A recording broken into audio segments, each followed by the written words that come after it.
देखो मीरा, माँ का पूरा ख्याल रखना है, उनसे अब काम नहीं होता है। क्यों, क्या हो गया है? तुम्हारी माँ तो हट्टी कट्टी दिख रही है, पूरी शादी में घोड़ी की तरह नाची है, अब क्यों काम नहीं होता उनसे? वो माँ प्रेग्नेंट है ना, बच्चा होने वाला है। मैं कभी भी भाई बन जाऊंगा इस साल के अंत तक। क्या बोल रहे हो? वो सर पर हाथ रखकर बैठ जाती है। यार पहले क्यों नहीं बताया? कैसा मजाक है ये? झूठ बोल रहे हो ना? हाँ, झूठ बोल रहे हो ना? तभी ससुर की आवाज आती है। बहू, पानी गरम कर दे, तेरी सास को दवाई देनी है।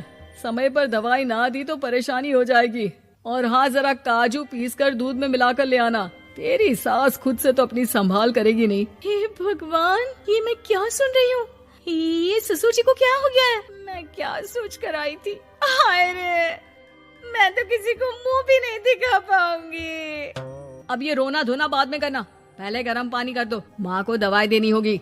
और हाँ, रात को माँ के पैरों में तेल लगा देना। बहू को गुस्सा आ जाता है, वो बड़बड़ करती किचन में जाती है जहाँ उसका ससुर खड़ा होता है। एक बड़ी जिम्मेदारी है हम सबके सर ऊपर। इस उम्र में माँ बनना खतरे से खाली नहीं होता। हाँ हाँ पता है, तो क्यों बन गई माँ? अरे खतरे से कम नहीं है तो क्या जरूरत थी लल्ला पैदा करने की? कैसी बात कर रही हो बहू? क्या तुम खुश नहीं कि घर में एक नया मेहमान आएगा, छोटे छोटे पैरों से पूरे घर में घूमेगा? पिताजी, ये हाथ जोड़े आपके, आप यहाँ से जाओ। ये शायरी बाद में बताना, अभी मैं पानी गरम करके थर्मस में दे देती हूँ। सारा दिन पिलाते रहो गरम पानी। और हाँ, ये बच्ची की बात बार बार मुझसे कोई नहीं करेगा। बहू का पारा अब चढ़ा ही रहता था। वो काम तो सारा करती, लेकिन किलस किलस कर। मीरा सारे काम से फुर्सत पाकर बैठी होती है कि माँ का फोन आ जाता है। बेटा, बहुत बड़ी जिम्मेदारी है तेरे सर पर, अच्छे से निभाना।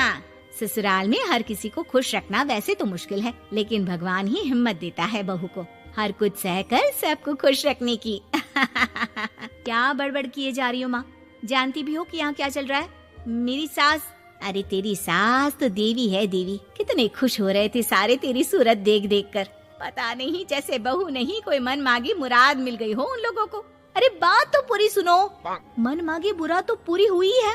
अरे मेरी सास को बच्चा होने वाला है, प्रेग्नेंट है वो। क्या बकवास कर रही है मीरा? ये बात किसी को कहना मत। मुझे तो बता दिया, लेकिन अब अपनी जबान सिल ले। कहाँ है तेरी सास? बात तो करा मेरी। पूछू जरा, पोता पोती खिलाने की उम्र में खुद का बच्चा खिलाने का शौक कहाँ से आ गया?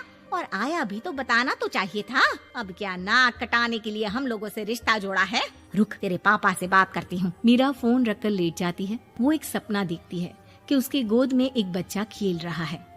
भाभी की गोद में कितना खुश दिख रहा है ना, लग ही नहीं रहा कि भाभी है। मैं तेरे लिए क्या लाया हूँ, सोने की बालियाँ। तेरी शादी में तो मैं बुढ़ा हो जाऊंगा ना। अरे कैसी बात कर रहा है बेटा, इसकी जिम्मेदारी तो तू ही लेगा। हम लोगों का तो कोई भरोसा नहीं, कब ऊपर वाला उठा ले। बहू को सास को देख देख कर गुस्सा आ रहा था। तभी वहाँ पड़ोसन आ जाती है। अरे बहू, तुझसे तो पूछने से भी डर लगता है कि कब खुशखबरी सुना रही है। अब तो अपनी 1 महीने की ननद की ही जिम्मेदारी संभाल ले, बहुत है। अपने जेवर भी रख देना और पैसे भी जमा करना शुरू कर दे। वो बात आगे बढ़ाती उससे पहले ही बहू जोर से चिल्लाकर उठ जाती है। नहीं नहीं नहीं नहीं, मैं अपने जेवर किसी को नहीं दूंगी। अरे कौन ले रहा है तुम्हारे जेवर? तुम औरतें भी ना सपने में भी जेवर ही संभालती रहती हो। मैंने जो सपना देखा है ना, सुनोगे तो होश उड़ जाएंगे। अच्छा, तुम अपना सपना बाद में बताना, पहले मेरा सुनो। कल मैंने इतना अच्छा सपना देखा कि अगर वो पूरा हो जाता है ना तो मैं तुम्हारे लिए रानी हार बनवा दूंगा। बहू अब सारे गम भूलकर पति का सपना सुनने में लग जाती है। अरे क्या सपना था बताइए ना, बोलिए भी तो, क्या सपना है? मैं पूरा कर दूंगी अगर बात रानी हार की है तो। बोलिए बोलिए।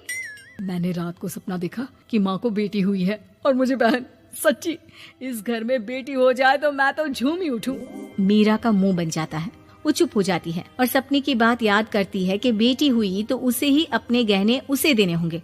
फिर तो रानी हार की जरूरत पड़ेगी ही। भाई लड़की बड़ी होगी, उसकी शादी होगी तो जेवर तो चढ़ाने ही होंगे ना, कहाँ से आएंगे वो? कितने समझदार हो तुम मीरा। मैंने भी यही सोचकर तुम्हारे लिए रानी हार लेने का सोचा था। अरे फूटी किस्मत मेरी जो ऐसा परिवार मिला। मेरे पापा की तो मैं अभी क्लास लगाती हूँ, जो सब जानते हुए भी ऐसे परिवार में मेरी शादी कर दी। बहू पिता को फोन लगाने ही वाली होती है कि ससुर की फिर से आवाज आती है। बहू, गरम पानी ले आ जल्दी, थर्मस में खत्म हो गया है। बाद में खबर लेती हूँ मैं पापा की, पहले सास को गर्म पानी दिया हूँ।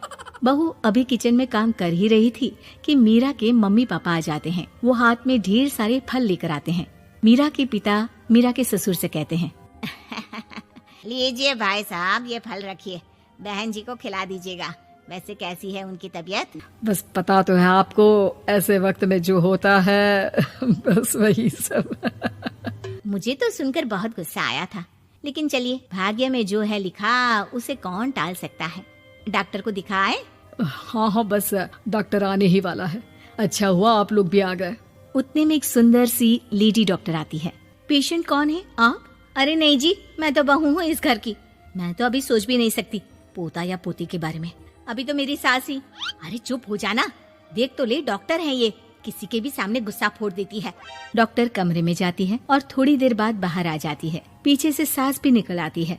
हे भगवान, इतना दुख तो किसी को भी ना दे जितना मुझे दिया है। देखिए बहन जी, आप लोगों को तो ये सोचना भी नहीं चाहिए था। वही तो मैं भी कह रही थी कि आप लोगों के लिए तो सोचना भी गुनाह है, लेकिन अब पछताए होत क्या जब चिड़िया चुग गई खेत। डॉक्टर वहाँ से चली जाती है। मैं माँ नहीं बन सकती, मैं प्रेग्नेंट भी नहीं हूँ। ये कैसे? तुम तो बोल रही थी कि अरे वो गैस का दर्द था और पेट भी गैस से फूल रहा था।